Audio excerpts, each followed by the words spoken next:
Alors une petite vidéo pour la réparation des compteurs. Lorsque vous avez, en fait, moi j'ai eu un problème, c'était quoi? J'avais le contour qui fonctionnait plus. Et j'avais l'aiguille de la température d'eau qui fonctionnait plus. Donc j'ai été pour acheter un nouveau compteur, etc. Donc le problème c'est qu'en fait quand vous changez de compteur, le kilométrage d'origine il n'apparaît plus, etc. Donc c'était une vraie misère. Et finalement c'est relativement simple à régler comme problème. Donc pour régler le problème, ce qu'il y a à faire, c'est pas vraiment compliqué. Je vais vous montrer.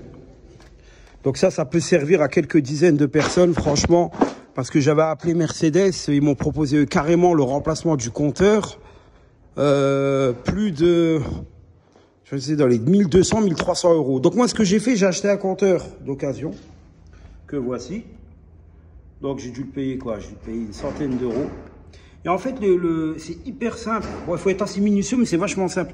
En fait, en dessous de la jauge à essence, en dessous de la température d'eau et du contour, il y a cette pièce-là. Apparemment, c'est toutes les mêmes. Hein. Donc, bon, il faut démonter le compteur, etc. Et en fait, donc, pour expulser les pièces du circuit imprimé, il y a juste à appuyer ici et ici, donc elles partent. Et vous mettez une nouvelle pièce. Donc, je pense pas qu'ils les vendent à part. Donc, ce que vous avez à faire, vous rachetez un autre compteur, vous récupérez une pièce dessus. Et donc moi, je suis resté quasiment un an comme ça en rade. Et en fait, c'était vachement simple. J'ai eu changé donc les deux pièces là et puis c'était reparti. Attends, juste voir. Donc ici, en gros, ce qu'il faut faire, il faut retirer le... Voilà, c'est ici. Voilà, la pièce là, elle vient ici au centre. Je vais essayer de montrer grossièrement. Attends, voir. Il y a juste à... Vous tirez comme ça. Et la pièce, elle se met ici au milieu, quoi. Là, en fait, à cet endroit-là, il n'y a rien. Et en fait, au milieu, là, je sais pas si vous voyez le circuit imprimé, là, vous voyez les deux trous, là. Vous voyez les deux trous, là? Voilà, les deux trous correspondent aux deux bitonio, là.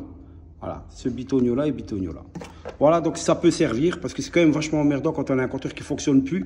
D'autant que sur ces compteurs, si vous voulez garder votre kilométrage d'origine, c'est très compliqué puisque ça fonctionne avec le ZS, c'est un vrai bazar en fait. Voilà.